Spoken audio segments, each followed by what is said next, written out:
거룩하신 하나님, 이 저녁에도 주님 앞에 더 가까이 나아가기 원합니다. 우리를 친근히 대하시며 우리의 신음소리까지 들으시며 우리의 심중에 이르시는 그 하나님의 음성을 듣기를 원합니다. 주님 역사하여 주시옵소서. 예수님의 이름으로 기도합니다. 아멘. 말씀 하가다 에레미야가 3장 22, 23절 말씀 우리 5번 같이 봉독하겠습니다. 에레미야가 3장 22, 23절 여호와의 인자와 긍휼이 무궁하심으로 우리가 진멸되지 아니함이니이다. 이것들이 아침마다 새로우니 주의 성실하심이 크시도소이다. 에레미야가 3장 22, 23절 여호와의 인자와 긍휼이 무궁하심으로 우리가 진멸되지 아니함이니이다. 이것들이 아침마다 새로우니 주의 성실하심이 크시도소이다. 에레미야가 3장 22, 23절 여호와의 인자와 긍휼이 무궁하심으로 우리가 진멸되지 아니함이니이다. 이것들이 아침마다 새로우니 주의 성실하심이 크시도소이다. 에레미야가 3장 22, 23절 여호와의 인자와 긍휼이 무궁하심으로 우리가 진멸되지 아니함이니이다. 이것들이 아침마다 새로우니 주의 성실하심이 크시도소이다. 에레미야가 3장 22, 23절 여호와의 인자와 긍휼이 무궁하심으로 우리가 진멸되지 아니함이니이다. 이것들이 아침마다 새로우니 주의 성실하심이 크시도소이다. 아멘.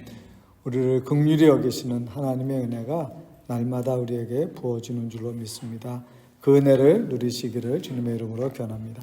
오늘은 시편 강의 15번째 시간으로 시편 32편 말씀인데요. 시편 32편 말씀 우리 1절부터 11절까지 있는데요. 이 말씀 함께 봉독하겠습니다.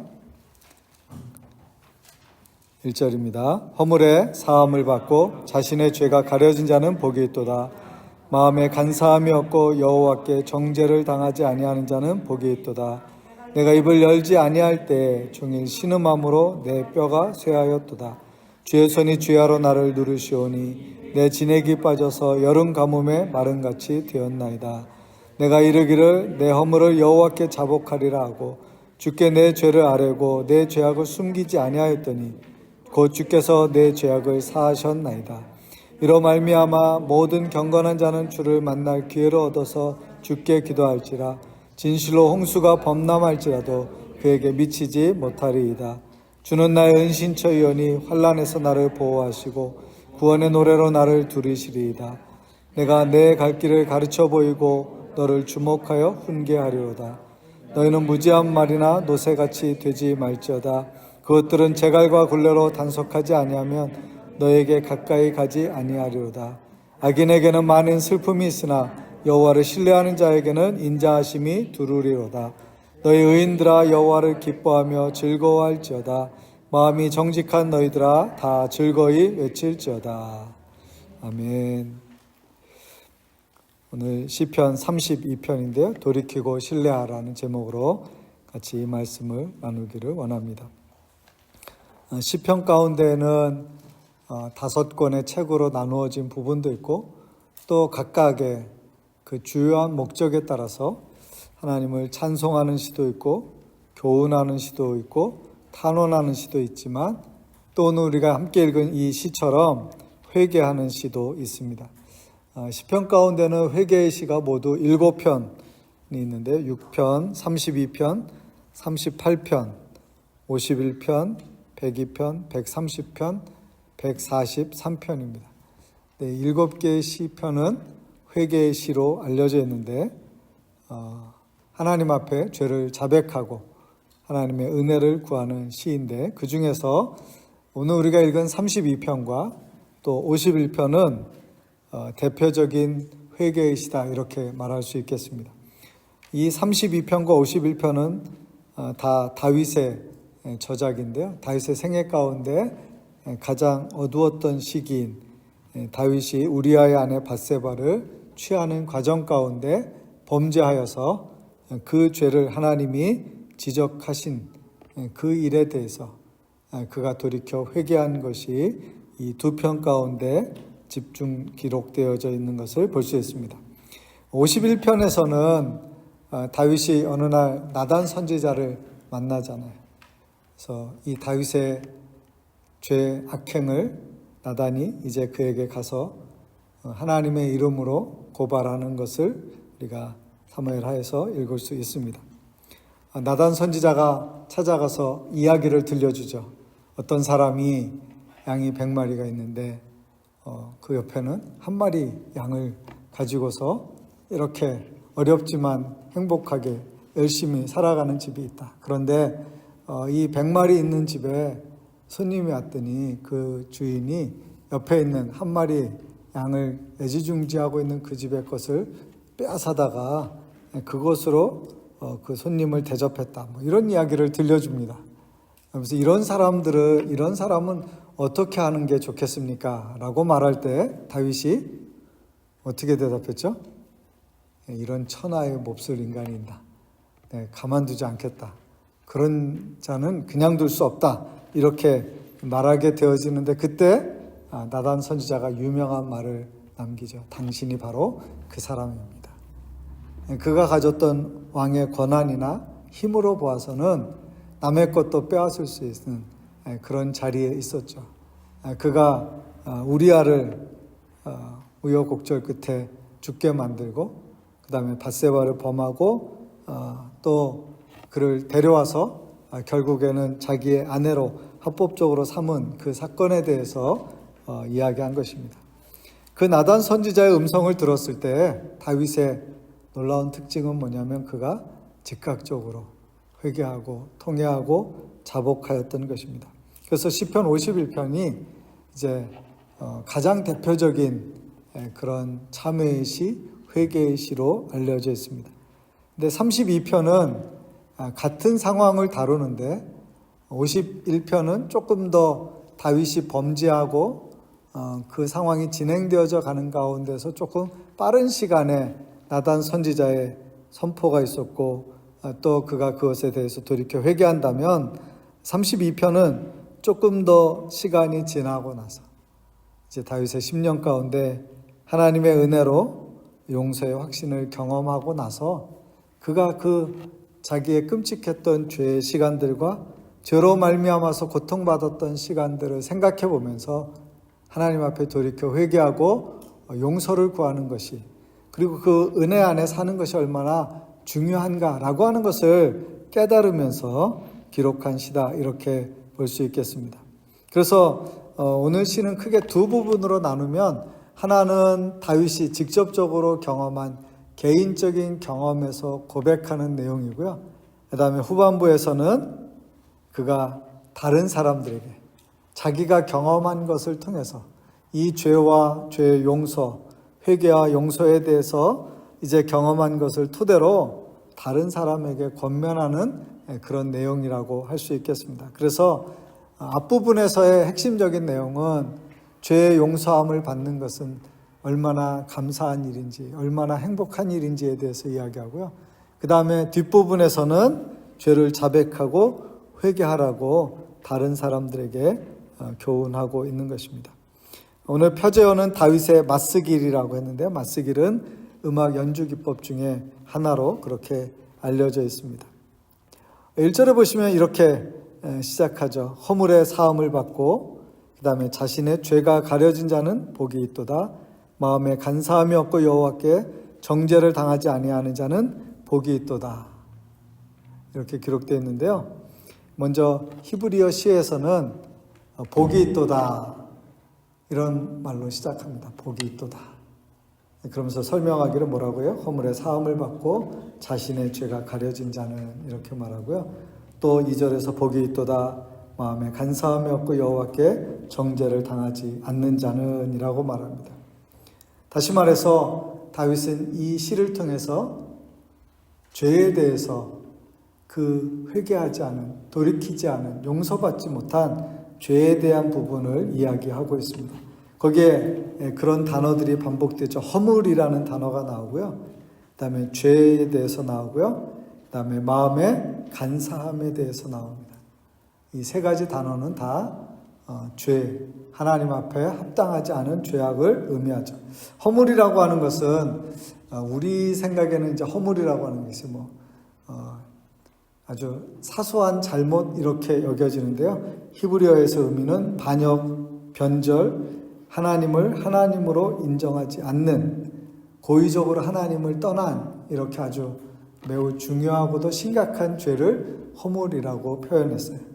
죄라고 하는 것은 간역을 맞추지 못함, 이렇게 하마르티아라고 해서 하나님이 정한 기준을 넘어가거나 하나님이 우리의 삶에 주신 표적을 벗어나는 어떤 자리에 있는 것을 말하고, 또 마땅히 사람으로서, 백성으로서 해야 될 의무를 다하지 못하는 것이 있다라고 할 수 있습니다. 마음의 간사함이라고 하는 것은 속임수죠. 마음의 간사함은요, 속이는 거예요. 사람을 속이고 결국은 하나님을 속이려고 하는 그런 모든 행위들이 바로 죄에 대해서 이야기하는 거죠. 그러니까 허물과 죄와 간사함을 사람들이 가지고 있어요. 그런데 다윗은 뭘 얘기하려고 하냐면 그것을 가지고 있는 것 자체가 그에게 고통이 된다라고 하는 거예요. 그럼 죄를 가지고 있는 것, 잘못을 가지고 있는 것은 언제나 무거운 짐이에요. 근데 그것을 용서받으면 진짜 자유를 누리게 되잖아요. 여러분이 빚을 지든 여러분이 무슨 잘못을 해서 어떤 책임을 갖게 되든 그것을 다 할 때까지는 진정한 자유가 없이 거기에 매여 있는 것입니다. 그래서 다윗은 이 시를 통해서 1절과 2절에서 반복되는 표현들을 통해서 그것을 나타내고 있는데, 허물에 뭘 받아요? 사함을 받고, 그 다음에 죄에 가려진 자는, 그 다음에 간사함이 없고 정죄를 당하지 아니하는. 그러니까 앞에서 말한 허물, 죄, 간사함은 하나님 앞에 합당하지 않은 죄된 모습이라면, 두 번째 말하는 사함, 가려진 자, 정죄당하지 아니하는 자, 이 세 가지 단어는 이 앞에서 말하는 것으로부터 벗어나서 진정한 자유를 누리고 행복을 누리게 되는 그 상태를 일컫는 것이라고 할 수 있죠. 사함을 받는다라고 하는 것은요, 어떤 의미가 있을까요?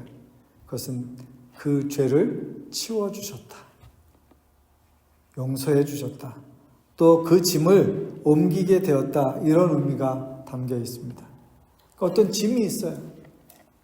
마음을 누르는, 삶을 누르는 그런 짐이 있는데 그것을 이렇게 옮겨주셨어요. 그래서 더 이상 그것으로부터 눌림을 받지 않는다라는 말이고요. 그 다음에 죄가 가려졌다라고 하는 것은 뭐예요? 죄를 덮어주셨다라는 의미입니다. 우리가 부끄러움이나 수치가 있을 때 얼른 무슨 수건이든 다른 옷이든 이렇게 막 가려주잖아요. 마찬가지로 우리의 죄된 것에 대해서 하나님께서 그것을 용서해 주시고 덮어주신다라는 그런 의미를 담고 있습니다. 그 다음에 정죄를 당하지 않는다라고 하는 것은 어떤 의미예요? 그 죄로 말미암아 죄에 대한 책임을 져야 되는 자리에서 벗어나는, 그리스도 안에 있는 자에게는 결코 정죄함이 없나니라고 말하는 것은, 우리가 혹 죄가 있을지라도 하나님의 은혜로 그것을 용서받을 수 있고, 우리가 다시 죄인이라고 하는 그것을 받지 않는다라는 것처럼, 그것 때문에 우리가 정죄받아서 우리가 그 일을 온전히 책임짐으로 하나님 앞에 심판과 형벌을 받는 자리에 있게 되지 않는다라는 거죠. 정죄를 당하지 않는다는 것은 하나님께서 우리에게 책임을 묻지 않으신다, 하나님께서 우리의 죄를 다른 것으로 옮기셨다, 누구 다른 것의 탓으로 돌리셨다라고 하는 것이죠. 그래서 이 세 가지, 사함, 가려진, 정죄를 당하지 아니하는, 이것은 용서에 관한 대표적인 세 개의 표현인데, 하나님 앞에서 우리가 받을 수 있는 축복이고 누릴 수 있는 은혜다라고 하는 것이죠. 그래서 1절과 2절에서는 복이 있다, 1절 끝에도 복이 있다, 2절에도 복이 있어요. 누가 복이 있어요? 허물 사함받고 죄가 가려지고 그 다음에 정죄를 당하지 않으면 그 사람이 바로 복이 있다라고 하는 것이죠. 그러니까 이것은 어떻게 보면 굉장히 중요한 선언적인 고백입니다. 왜냐하면 다윗이 죄를 지었을 때 그 죄로 말미암는 죄에 죄책이 있죠. 죄로 말미암는 그 마음에 무거운 짐이 있어요. 해결되어지지 않은 짐이 있어요. 그걸 갖고 인생을 살아가요. 근데 그건 굉장히 고통스러운 거예요. 우리가 이 땅을 살아가는 동안에 사람과의 관계든 가족에서든 혹은 뭐 어떤 때는 경제적인 거든 뭔가 이렇게 내가 감당해야 되고 책임져야 되는 것을 안고 있을 때 그게 해결되지 않으면, 풀어지지 않으면 늘 뭐가 있어요? 마음에 고통하는 부분이 있는 거예요. 근데 다윗이 마침내 그가 하나님 앞에 돌이켜 회개하였을 때 하나님께서 그에게 용서의 확신을 주시고 그에게 새로운 마음을 주시고 그의 심령을 회복시켰을 때 그가 고백하게 되는 거예요. 복이 있도다. 내가 살아보니, 내가 하나님의 은혜를 누려보니 내 마음 가운데 가장 큰 기쁨이 뭐냐? 죄 용서받고 하나님 앞에서 아무런 죄에 대해서 꺼리낌이 없고 부끄러움이 없는 상태로 하나님이 나를 새롭게 하시고 온전케 하시고 이끌어 주셨다라고 하는 그 자리에 있는 것이 너무나 감사하다는 거예요. 그런 성도 여러분, 하나님의 백성들이 그리스도인으로 살아갈 때 누릴 수 있는 축복은 바로 이 죄를 그리스도께서 대신하여 감당해 주시고 우리에겐 은혜로 용서해 주시고 십자가의 은혜로 우리를 새롭게 하셔서 새로운 피조물이 되게 하셨다라고 하는 것이며 우리의 과거의 죄든 현재의 죄든 또 미래의 죄까지도 결코 우리를 정죄하는 자리에 놓지 못한다라고 하는 것을 확신하는 거예요. 그래서 인생의 가장 근원적인 문제인 이 죄의 문제를 그리스도께서 해결하여 주셨을 뿐만 아니라 그 죄를 혹 우리가 그리스도인으로 살아가는 동안에라도 죄가 있을 때 그 죄를 돌이켜 회개하면 어떻게 하신다고 그랬어요? 저는 미쁘시고 의로우사 우리를 모든 불의에서 깨끗게 하시며 우리를 온전케 하신다라고 약속해 주셨습니다. 그것을 믿는 믿음 가운데서 우리가 날마다 살아가시기를 원합니다. 그래서 이 1절과 2절은 하나님은 우리를 용서하시기를 기뻐하신다. 하나님은 우리를 용서하심으로 덮어주신다. 그것을 강조하고 있습니다. 3절과 4절에서는 이렇게 말합니다. 내가 입을 열지 아니할 때, 입을 열지 아니했다는 건 뭐예요? 하나님 앞에 죄를 회개하지 않았을 때의 이야기를 하는 거예요. 내가 이제 1절과 2절에서는 하나님의 큰 은혜에 대해서 사죄의 확신에 대해서 이야기하는데 3절에서는 이전에 그가 회개하지 않고 있을 때 그것을 완전히 회복하지 못했을 때 어떤 상황이었는지를 설명합니다. 내가 입을 열지 아니할 때라고 했습니다. 입을 열다라는 것을 개역 성경에서는 토설한다라는 표현을 썼어요. 토설한다. 사람이 뭔가 이렇게 토하는 것처럼 그 안에 막 눌려있고 쌓여있는 무언가가 있어요. 하나님 앞에 합당하지 않은 것인데 막 말하고 싶기도 하고 막 그런데 여기까지 올라왔는데 그게 아직 입으로 나오지 않은 거예요. 그런데 그것을 하나님 앞에 내뱉지 못했을 때 그 죄를 시인하고 하나님의 은혜의 자리로 나가지 아니하였을 때 어떤 일이 있었는가 하면 3절 하반절에 보시면 어떻게 됐어요? 종일 신음함으로 내 뼈가 쇠하였도다. 죄를 끌어안고 사는 것은요 고통인 것을 알려줍니다. 종일은 뭐예요? 종일, 하루 종일이라는 뜻이에요. 모든 순간. 그래서 그가 양심에 꺼리낌이 있고 하나님 앞에서나 사람 앞에 무언가 부끄러운 것, 매인 것이 있을 때 어떻게 돼요?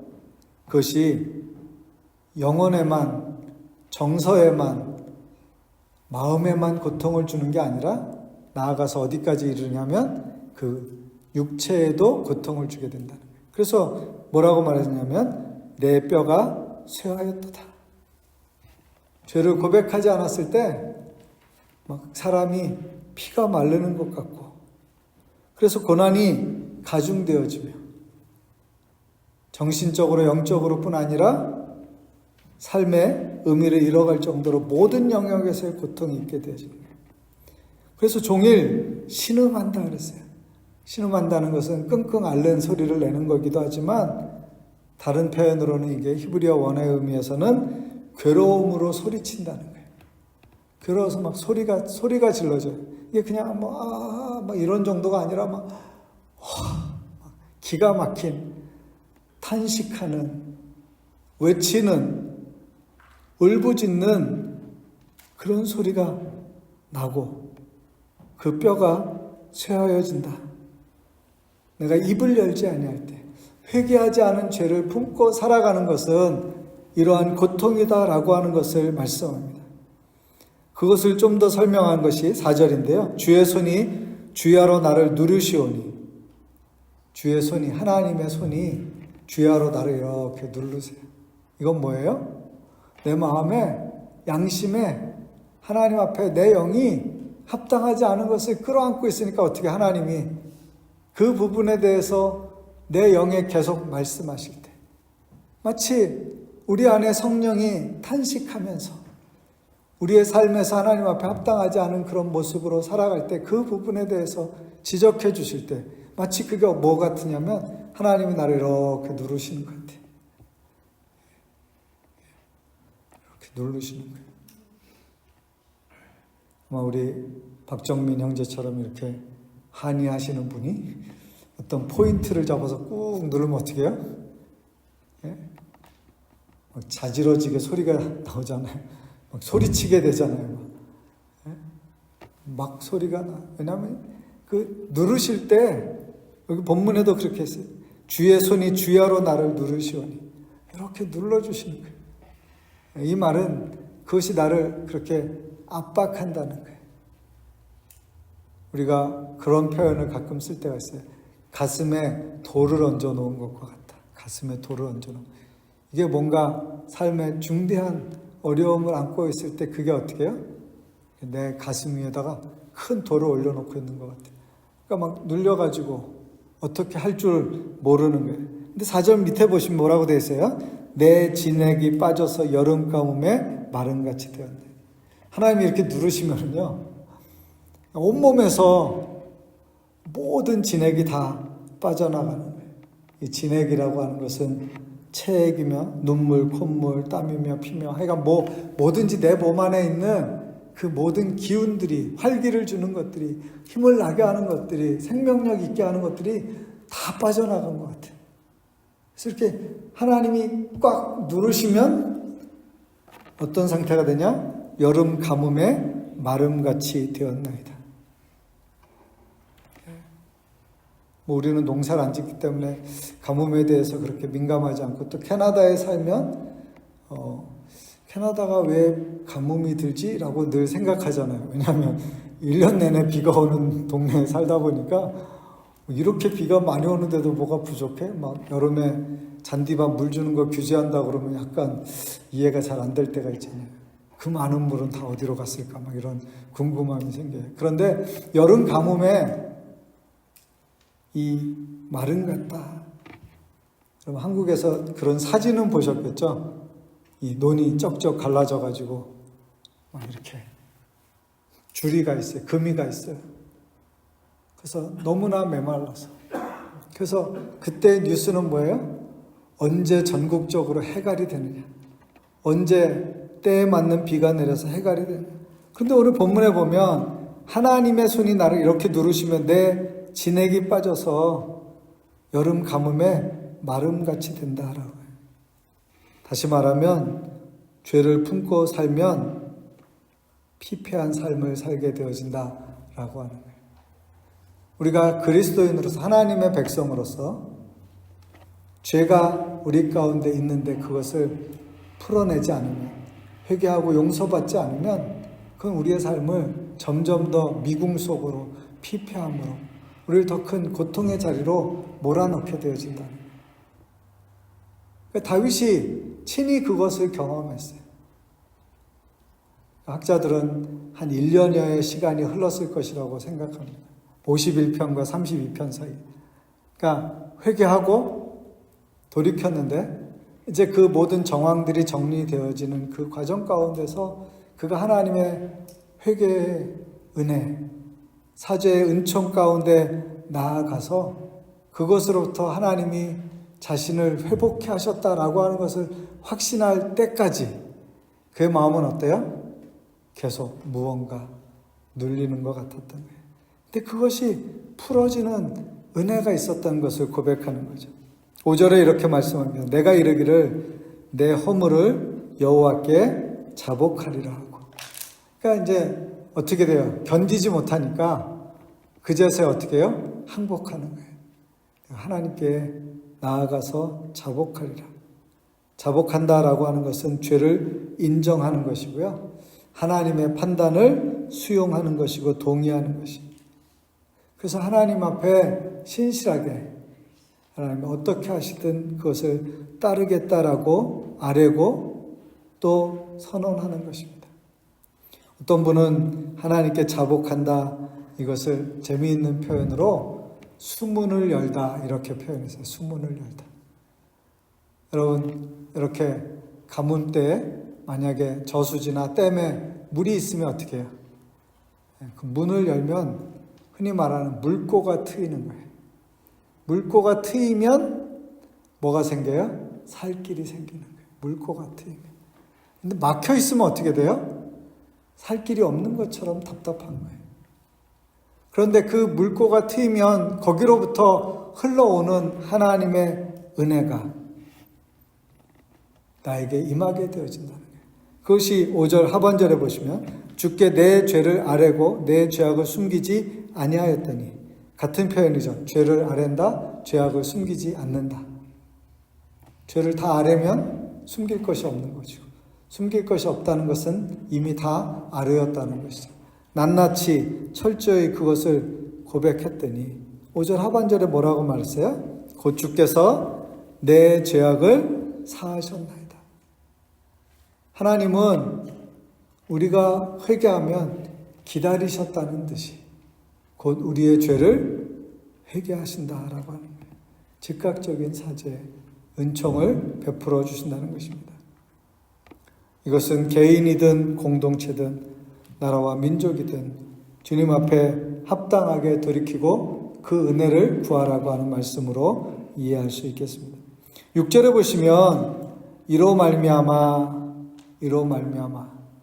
이 표현은 뭐냐면 다윗이 자신의 경험의 근거에서 이제 뭐라고 말하냐면 다른 사람들에게 권면하고 있는 거예요. 모든 경건한 자는 주를 만날 기회를 얻어서 주께 기도할지라 진실로 홍수가 범람할지라도 그에게 미치지 못하리로다.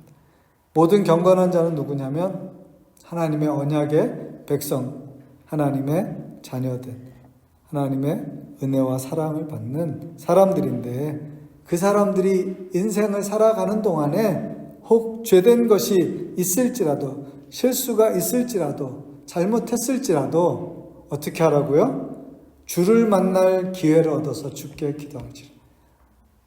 아주 단순하게 삶의 길이 있다는 것을 알려주는 거예요. 하나님의 백성은 뭘 해야 살아요? 하나님께 나아가야 하고 하나님과의 관계에서 꺼리낌이 없어야 된다. 이 부분을 이야기해 줘요. 그래서 어떻게 해요? 모든 경건한 자는 다윗의 경험을 생각해 보고 다윗이 그 비참한 자리에서 다시 회복할 수 있었던 것은 하나님의 은혜인데 그 주를 만날 기회를 얻어서 주께 기도해라. 그게 사는 길이다. 그런 사람들에게는 어떤 일이 있어요? 진실로 홍수가 범람할지라도 그에게 미치지 못하리로다. 여기 홍수라고 하는 것은요, 갑작스러운 재앙을 의미합니다. 갑자기 불어난 물에 이런 뉴스 옛날에 많이 들으셨죠. 계곡에서 텐트 치고 있는데 막 위에 갑자기 비가 밤새도록 폭우가 쏟아졌고 그 물이 흘러가는데 밑에 쪽에 막 텐트 뭐고 막 다 쓸어가는 그런 경우들이 있어요. 어떤 곳에서는 저도 고등학교 때 한번 교회 수련회 갔다가 물가에 텐트를 쳤는데 물이 갑자기 많이 불어나게 됐어요. 그래서 이렇게 피했는데 이쪽도 있고 저쪽도 있어요. 근데 안쪽은 나올 수 있는 길이 없는 산인데 안전하긴 한데 나올 수 있는 길이 없는 데고 바깥쪽은 이제 다른 도로나 다른 인접한 사람들이 사는 곳으로 되어 있는 거예요. 그러니까 산 밑으로 내가 흐르는데 그 근방에서 이렇게 캠핑을 하면서 수련을 하다가 비가 온다는 소식, 물이 불어난다는 소식을 듣고 이쪽까지 못 갈 것 같으니까 빨리 피할 수 있는 쪽으로 피했는데 거기가 이제 쉽게 접근이 안 되는 거예요. 그러니까 어떻게 해야 되냐면 뭐 배를 갖고 와서 이렇게 건져주든지 아니면 물이 빠져서 그냥 걸어서 나올 수 있을 때까지 기다려야 되는 거예요. 홍수가 난다는 것은 빠른 물살로 사람들이 가늠할 수 없기 때문에 재앙이 될 수도 있죠. 그런데 오늘 본문에 뭐라고 말했어요? 홍수가 범람할지어다. 하나님의 구원의 은혜가 있기 때문에 흔들리지 않고 그에게는 하나님의 은총이 임하게 된다. 어떤 상황에서도 건져주신다는 거예요. 하나님은 우리의 모든 죄에 대하여 용서하시는 하나님이십니다. 물론 이것을 우리가 악용해서는 안 돼요. 어떤 그런 유머도 아니고 그런 이야기가 있었잖아요. 하나님께 자전거를 달라고 기도하느니 자전거를 훔친 다음에 용서를 비는 게 더 빠르다. 이런 식의 어떤 이제 기도에 대한 내용들이 있었어요. 그것은 하나님을 만홀히 여기는 것이죠. 하나님의 용서의 은혜를 남용하는 거예요. 그래서 로마서에서도 죄가 더한 것에 은혜가 있다라고 하는 말씀을 하면서 그렇다고 우리가 은혜를 더하게 하려고 일부러 죄를 지어서 우리 자신을 죄의 병기로 드리는 게 맞냐? 절대 아니라는 거죠. 우리가 어쩔 수 없이 하나님을 알지 못하던 때 죄 가운데 있을 때에는 그 부분이 돌이키고 은혜로 회복으로 되어질 수 있지만 짐짓 죄를 짓고 그러면서도 자기가 마치 하나님을 조종하거나 이용할 수 있는 것처럼 생각하는 것은 잘못된 것이라고 하는 것을 분명하게 말씀해 주는 것이죠. 7절에 보시면 주는 나의 은신처이오니 환난에서 나를 보호하시고 구원의 노래로 나를 두르시리이다. 하나님은 나의 뭐예요? 은신처예요. 구약에 이 시편에 많이 나오는 표현이 피난처 혹은 요새 이런 표현 많이 쓰죠. 하나님은 나의 은신처예요. 환난에서 나를 보호하세요. 환난에서. 그 다음에 구원의 노래로 나를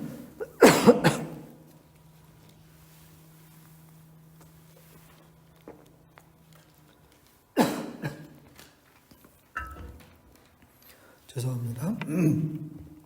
구원의 노래로 그를 회복시켜 주십니다. 그래서 기쁨의 삶, 승리의 삶으로 돌아가게 하신다라고 하는 것입니다. 8절에서는 다윗의 경험을 통해서 이렇게 말합니다. 내가 내 갈 길을 가르쳐 보이고 너를 주목하여 훈계하리로다.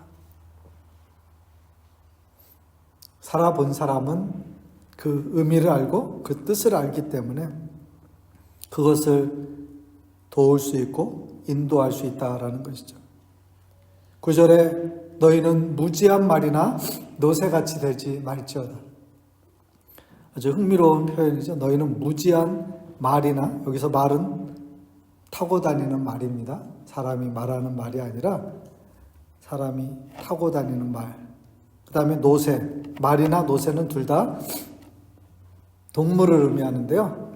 어떤 동물이에요? 말이나 노새는 여기에서 표현할 때는 완고한, 미련한 사람을 상징적으로 표현하는 단어예요. 그러니까 말이나 노새같이 되지 말라고 하는 것은 미련하게 행동하지 말라는 거예요. 왜냐하면 꼭 매를 맞아야 말을 듣는 짐승처럼, 채찍을 맞아야 움직이는 짐승처럼 그렇게 행동하지 말라고 하는 것입니다. 그것들은 뭘로 움직여요? 제갈과 굴레로 단속하지 아니하며 입에 제갈을 물리고 굴레를 씌워서 그것으로 제어하지 아니하면 말을 들어먹지 않는다는 거예요. 말이 말을 안 듣는다. 그래서 꼭 맞으면서야 주인이 원하는 대로 행동한다는 거예요.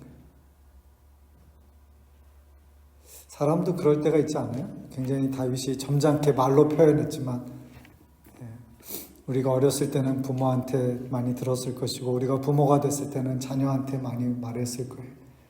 매를 벌지 마라 막 이러면서 굳이 왜 너 그렇게 하면 한 번만 더 하면 막 이런 경고를 하는데 무시하다가 어떻게 해요? 매를 맞고 말을 들으면 부모님이 속상해서 그러시죠. 꼭 매를 맞아야만 말을 듣고 막 이러면서 이제 속상해 하시면서 때리셨던 그런 개인 고백이 됐는데, 어쨌든 제갈과 굴레를 씌워서만 할 수 있는 것처럼 하나님 앞에 그런 인생으로 살지 말라고 하는 거예요. 하나님이 우리에게 주신 은혜와 축복이 얼마나 큰데 하필 가장 미련하고 완고한 그런 짐승처럼 매를 맞으면서 겨우겨우 끌려가서 하나님을 따라가는 그런 존재가 되지 말라고 한 것입니다. 10절 말씀, 악인에게는 뭐가 많아요? 슬픔이 있으라. 악인은 왜 슬플까요? 위에 9절 말씀에 근거하면 악인은 잘못을 저지르고 죄를 지었기 때문에 그 다음에 뭐가 있어요? 채찍이 있어요. 매를 맞게 됩니다. 그래서 마음이 곤고해지고 대가를 지불하게 되고 그 기쁨을 얻는데 굉장히 긴 시간이 걸리거나 그것을 제대로 얻지 못할 수 있다는 거예요. 그런데 10절 하반절에 아주 반대적인 것을 설명하겠죠. 여호와를 신뢰하는 자에게는 인자하심이 두루루다. 그러니까 악인하고 여호와를 신뢰하는 자가 대조적인 표현이고요. 슬픔과 인자하심이 대조적이에요. 슬픔은 우리가 하나님을 섬기지 아니함으로 비참한 자리에 놓이게 돼서 슬픈 거고요. 인자하심은 하나님이 우리에게 베풀어 주신 모든 은혜와 은총을 경험하는 자리에 있는 거예요. 그러니까 두 가지의 길이 있다는 것을 설명하는 거예요. 죄를 짓고 그 죄를 돌이키지 않고 그 죄에 살면서 하나님 앞에 억지로 하면 뭐가 돼요? 매를 맞으면서 억지로 끌려가는 말이나 노새 같은 형편이 되는 것이고, 하나님을 신뢰하고 은혜를 바라고 하나님 앞에 혹 죄를 지었을지라도 돌이키고 하나님을 더 사모함으로 나아가는 자에게는 뭐가 있어요? 인자하심이 들어요. 하나님의 사랑, 하나님의 긍휼이 그에게 가까이 있다라고 하는 거죠. 그래서 죄를 회개하는 것은 회복과 감사의 길이 된다라고 하는 거예요. 11절은 이제 1절에서의 고백과 같이 결론의 고백을 담고 있습니다. 너희 의인들아 여호와를 기뻐하며 즐거워할지어다. 마음이 정직한 너희들아 다 즐거이 외칠지어다. 의인은 누구예요? 마음이 정직한 사람들이. 어떻게 하라고 했어요? 기뻐하며, 여호와를 기뻐하며 즐거워하라. 즐거이 외칠지어다. 그러니까 마지막에는 10절과 11절이 큰 대조를 이루는 것처럼 보여지죠. 왜냐하면 의의를 행하고 마음의 정직함을 가지고 있는 자들은 하나님 앞에 기뻐하고 즐거워하라고 했습니다. 즐거이 외치라고 했습니다. 하나님이 우리에게 주시는 큰 은혜의 삶이 있기 때문입니다. 오늘 본문을 요약해보면, 첫 번째는 회개하는 자는 죄 용서를 받는다는 사실을 강조합니다. 죄 용서를 받기 위해서는 어떻게 해야 돼요? 회개해야 돼요. 버팅기지 말고 그냥 그거 끌어안고 애쓰면서 살지 않고 회개하라는 거예요.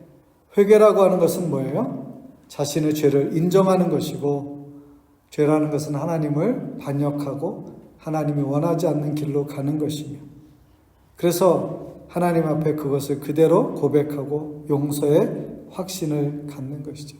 그래서 죄 가운데 사는 것이 아니라 은혜 가운데 사는 것을 회개라고 말할 수 있겠습니다. 두 번째는 하나님은 회개하는 자에게 은신처가 되신다. 피난처가 되어주신다. 그를 건져주시고 구하여 주신다라고 하는 것이죠. 세 번째, 하나님을 신뢰하는 자에게는 하나님이 인자하심으로 응답하신다는 거예요. 다윗은 우리에게 이렇게 말하는 거예요. 무엇보다도 죄 짓지 마십시오. 두 번째는 죄가 있으면 회개하십시오. 그래서 하나님 앞에서 우리의 인생의 진정한 의미와 기쁨과 즐거움을 회복하십시오라고 말하는 것입니다. 세상의 악함은 뭐냐면 죄에 대해서 사람들이 둔감해지는 것이고요. 죄를 죄라고 인정하지 않는 시대에 살고 있고요. 힘이 있으면 죄도 죄가 아닌 것이 되고, 또 그 죄에 대하여 그 보응이, 응답이 당장 일어나지 않기 때문에 성경은 뭐라고 그랬어요? 사람들이 죄를 짓는데 점점 담대해진다고 그래요. 그래서 세상의 논리는 뭐냐면, 무슨 짓을 해서라도 내가 더 많이 얻을 수 있다면, 누릴 수 있다면 합당한 것처럼 설명한다는 거예요. 그런데 성경은 뭐라고 말해요? 모든 죄에는 대가가 있다. 하나님은 정확하게 판단하시고 심판하신다는 거예요. 그리스도인들은 죄로 말미암아서 오는 즐거움이나 유익을 구하는 자가 아니라 죄에서 돌이켜서 하나님이 우리에게 베풀어 주시는 은혜를 기뻐하는 사람으로 살아야 한다는 것이죠. 그 은혜가 저와 여러분에게 충만하기를 바랍니다. 죄된 세상 가운데 살지만 거룩하게 구별되고, 혹 죄가 있다면 주님 앞에 돌이켜서 온전케 되어지기를 힘쓰는 저와 여러분이 되시기를 주님의 이름으로 기원합니다. 같이 기도하겠습니다.